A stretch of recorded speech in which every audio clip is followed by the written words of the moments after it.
Hello, welcome to reason at JRF classes. इस video में हम बात करेंगे exam analysis of economics paper 2, ठीक है, जो हुआ है 8 अक्टूबर को और शिफ्ट सेकंड में ये एग्ज़ाम हुआ है। तो यहाँ पर हम इसके एनालिसिस की बात करेंगे कि किस तरह से क्वेश्चन आया था, किस किस टॉपिक से क्वेश्चंस आए थे, कैसा पेपर था, ठीक है। अगर आपने चैनल को सब्सक्राइब नहीं किया तो चैनल को सब्सक्राइब कर लीजिए और UGC NTA नेट की यहाँ पे तैयारी की जाती है, अंडरस्टूड होगा। वीडियो लेक्चर्स आपको दिए जाते हैं पेपर 1 पेपर 2 इकोनॉमिक्स के, PYQs दिए जाते हैं, करंट अफेयर्स दिए जाते हैं।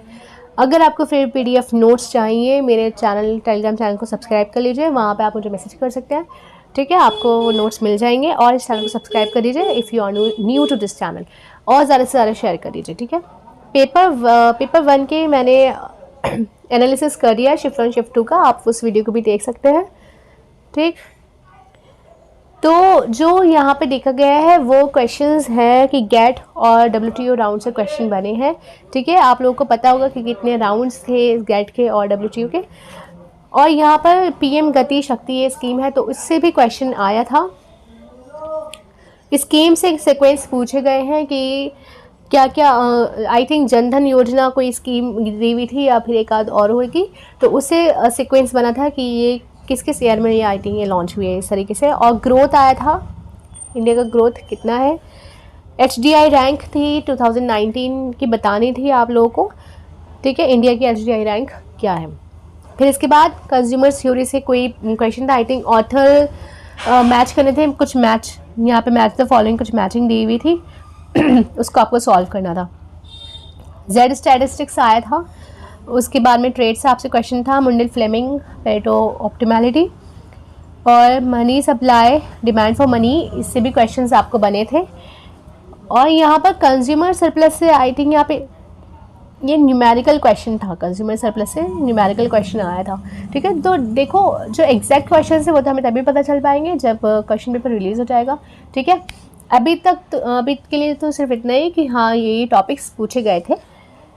MSME से क्वेश्चन आया था, फेरा फेमा कॉम्पिटिटिव एक्ट क्या है, कब आई थिंक कब आए थे ये, कब इससे क्वेश्चन था, ये नहीं पता कि सीक्वेंस कुछ था या क्या, लेकिन खैर इससे क्वेश्चन था। हेरोडॉमर मॉडल से क्वेश्चन पूछा गया था। देखो ये रिपीटेड होते हैं, हेरोडॉमर से तो ज़रूरी क्वेश्चन बनता है, ठीक है, और कंज्यूमर सरप्लस से तो बनता ही आ रहा है। जो इकोनॉमिक्स एग्ज़ाम को नेट एग्ज़ाम दे चुके हैं या फिर देते रहते हैं तो उनको पता होगा कि इससे क्वेश्चन बनते हैं। तो प्रीवियस ईयर क्वेश्चंस बहुत ज़्यादा इम्पॉर्टेंट होते हैं हम लोगों के लिए, क्योंकि वहाँ से भी उठा के कभी कभी कोई क्वेश्चन कॉपी पेस्ट हो जाते हैं, अगर कॉपी पेस्ट भी नहीं होते हैं तो उससे रिलेटेड क्वेश्चंस आपसे पूछ लिए जाते हैं, ठीक है। तो प्रीवियस ईयर क्वेश्चंस तो हम अगर कोई भी कॉम्पिटिटिव एग्ज़ाम दे रहे हैं तो उसके लिए तो इम्पॉर्टेंट होता ही है, ठीक। तो वो हमें एक हिंट हो जाती है कि हमें किस तरीके की तैयारी करनी है। मैट्रिक्स तो आता ही है, ठीक है, मैट्रिक्स मैथमेटिकल इकोनॉमिक्स से तो ज़रूरी पूछ लेता है ये मैट्रिक्स, तो ये बहुत इंपॉर्टेंट है, ठीक, ये भी आता है हमारा। और फिर इसके बाद में डेमोग्राफिक ड्यूअलिज्म था, हेडोनिक प्राइस, देखो हेडोनिक प्राइस से भी क्वेश्चन बहुत बनता है और आता ज़रूर है ये, ठीक है। कुछ कुछ जो टॉपिक्स हैं वो तो ऐसे हैं कि यहाँ से तो ज़रूरी पूछ लेगा और वो वहाँ से आता भी है। नेशनल इनकम, यहाँ से क्वेश्चन बनता है। मनी M1 M2 बनता आ रहा है, ठीक है, शुरू से ही। बैंक रेट रेपो रेट का सीक्वेंस देखो पूछा गया था। मैंने पिछली वीडियो में जो मैंने वीडियो अपलोड की थी उसमें यही सब था। लास्ट मिनट रिवीजन मैंने वीडियो अपलोड की थी, लास्ट मिनट रिवीजन, तो उसमें यही सब था। तो देखो इसका सीक्वेंस पूछ लिया गया, अगर आप लोगों ने देखी होगी तो आपके लिए हेल्पफुल होगी, ठीक है। और रियल नॉमिनल GDP इसका पूछ लेता है कभी कभार, ये स्टेटमेंट 1 स्टेटमेंट 2 में, या फिर which one is true and which one is not true. Primary deficit था, बर्डन ऑफ टैक्स का बर्डन ऑन सेलर, ये क्वेश्चन ज़रूर आता है। टैक्स वाला बर्डन वाला ये आता है, तो ये किस पे पड़ेगा, सेलर पे बर्डन पड़ेगा या कि कंज्यूमर पे पड़ेगा, तो ये इंपॉर्टेंट हो जाता है। BOP करंट अकाउंट पूछ लेता है, और लुइस मॉडल से भी क्वेश्चन बना था, ठीक है। तो अगर आप लोगों का एग्ज़ाम अच्छा हुआ है तो वेल एंड गुड, आपके लिए बहुत बहुत मुबारक हो आप लोगों को, और जिनका एग्ज़ाम अच्छा नहीं हुआ है उनको स्ट्रेस होने की ज़रूरत नहीं है, चांस है आपको, अगली बार आप दीजिएगा और अच्छे से मेहनत करो। और अगर आपको लगता है कि आपने बहुत मेहनत की थी लेकिन आपका एग्ज़ाम नहीं हो पाया, पेपर टफ था या पेपर इजी था, टाइम मैनेजमेंट कम था, आप सही से कर नहीं पाए, तो इन बातों की स्ट्रेस लेने की ज़रूरत नहीं है। आपके पास और भी चांस है, आप अटेम्प्ट कर सकते हैं दोबारा से।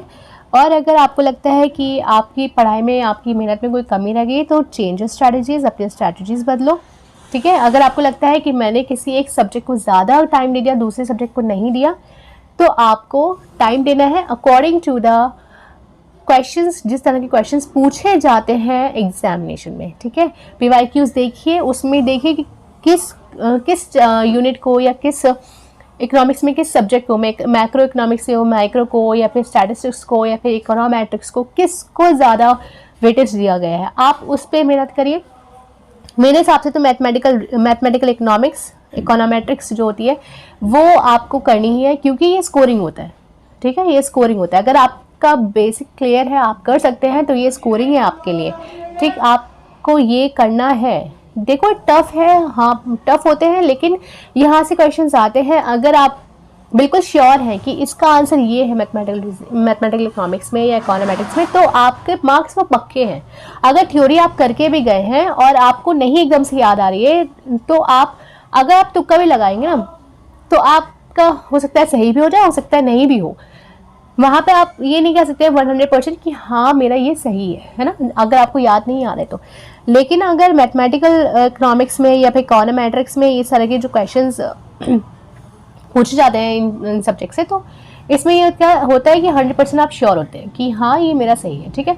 तो आपको अपनी स्ट्रैटेजी चेंज करनी पड़ेगी, अपने सब्जेक्ट्स को, जो आपका वीकर सब्जेक्ट है, जो आपका वीकर एरिया है, आप उस पर काम कीजिए। बहुत टाइम है अभी, आप अच्छे से तैयारी कीजिए, ठीक है। और अगर आप इस चैनल पे नए हैं तो चैनल को सब्सक्राइब कर दीजिए। और